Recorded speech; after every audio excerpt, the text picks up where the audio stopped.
ஓரளவுக்கு மைண்டில் இருந்திருக்கும். கடைசியாக நம்ம பார்த்தது என்ன அப்படின்னா, நபிசுல்லா சொல்லமுடைய ஒரு புரட்சி. நபிசுல்லா சொல்லம் இந்த உலகத்துக்கு தந்த ஒரு புரட்சி எப்படி நபிசுல்லா சொல்லம் அதை நடைமுறைப்படுத்தி காமிச்சாங்க அப்படிங்கிற அந்த விஷயத்தை நம்ம பார்த்தோம். ஏன்னா ரசூல்லா எப்படி இப்போ ரெப்ரசன்ட் பண்றாங்க முஸ்லிம்கள் அப்படின்னா, ஒரு வணக்க வழிபாடுகள் கற்றுத்தர வந்த ஒரு மதகுரு மாதிரி ஒரு தோற்றத்தை தான் காமிக்கிறாங்க.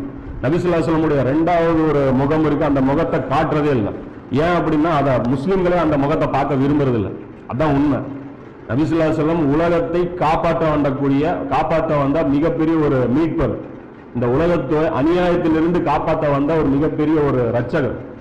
அப்போ இந்த மாதிரியான ஒரு செயலை நபிசுல்லா சொல்லம் செஞ்சு காமிச்சாங்க. ஒரு மிகப்பெரிய ஒரு புரட்சி, பல 100 ஆண்டுகள் சேர்ந்து செய்ய வேண்டிய ஒரு புரட்சியை நபிசுல்லா சொல்லம் வெறும் 10 வருஷத்துல சக்சஸ்ஃபுல்லா பண்ணி காமிச்சாங்க. இதை இன்னி வரைக்கும் காஃபிர்கள் முதற்கொண்டு எல்லா